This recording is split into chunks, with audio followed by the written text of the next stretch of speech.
and this is where you find the head coach of said footy club. Carl Robinson joins us. Hello. Good morning. How are you enjoying your time as the boss right now? Yeah, it's been interesting first couple of weeks, but very enjoyable. I found it really fascinating when you were first introduced and sort of giving the philosophy of how you were going to lead this team and how you said, you know what, it's on me. I'm going to take the pressure off these guys. I'm going to put it forward. Tell our viewers a little bit more about how you guide the Whitecaps. I think it's important that you take the pressure off the players. You know, they have to perform on a Saturday, but, you know, Monday to Friday is when my work is done. You know, and if you let players play with a free mind and an openness about them, then I think they express themselves better. So I've said to them from day one, I'll take the responsibility if we make mistakes and lose, and they can get all the credit if we win.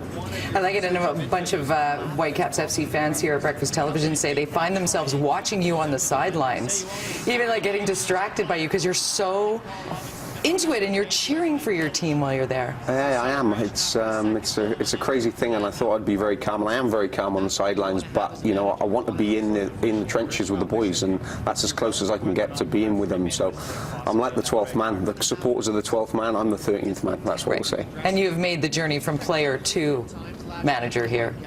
Yes, it's been not a roller coaster, but it's been a natural progression for me. Obviously, from a player then to a player coach, then assistant coach, and now the head coach. It's probably happened quicker than I would have imagined because I set out maybe a 7 or 8 year plan, and it's sort of happened in 3 years. But I'm excited for it, and I'm going to grab this opportunity with both hands. Indeed, lots of changes in terms of the youth in your squad. Definitely a leader in Kenny Miller. Fans were tough on him to begin with, but they seem to be seeing the light, as it were. Yeah, Kenny's been fantastic for us this year. Last year he was fantastic in the first 6 months of the season and picked up a slight injury, which affected him and it affected our team a little bit, and we lost our way. But Kenny's a good role model, as Jay Demerit is, and Andy O'Brien and people like that. So it's important they continue to do that because we've got some fantastic young players in the organisation, you know, not just in the first team squad but down in the residency programme as well. And it's important they get opportunities, and we cannot create ceilings for these players, and I'll make sure that those ceilings are not there for them so they can get a pathway into the first team. We're going to get to our fans at BC Place Stadium and give away our tickets in just a moment, but we wanted to take an opportunity to talk about the man behind the coach, and you are a very proud father. Let's talk about your kids. I am very proud, obviously.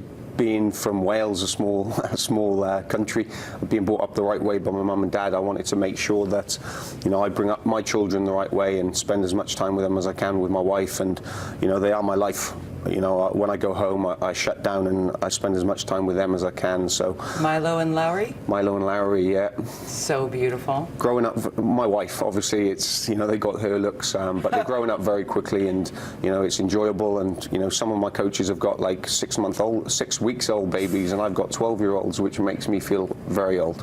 Well, you and I have the 6-year-old in common, so don't feel too old. Okay. We'll hang out at that level together. Let's give away some tickets and talk about how your Whitecaps FC going into this weekend's game. A win or a draw means the best start since joining the MLS since 2011. Thanks, putting some pressure on me. Right? No, it's all on you. It is. No, it's a great. Listen, we have to be strong at home this year. We started off very well. We've still got a long way to go, but we've got to make it an exciting place. And the first 2 games have been very exciting, very positive results. But we must continue that, and I'll make sure the boys are up for it on Saturday, and hopefully we can put another performance in. Loud and proud. We got 2 pairs to give away right now. Contest at btvancouver.ca. Subject line, Robinson. Why wouldn't we? Thank you so much for being here. Thank you very much. Come back anytime.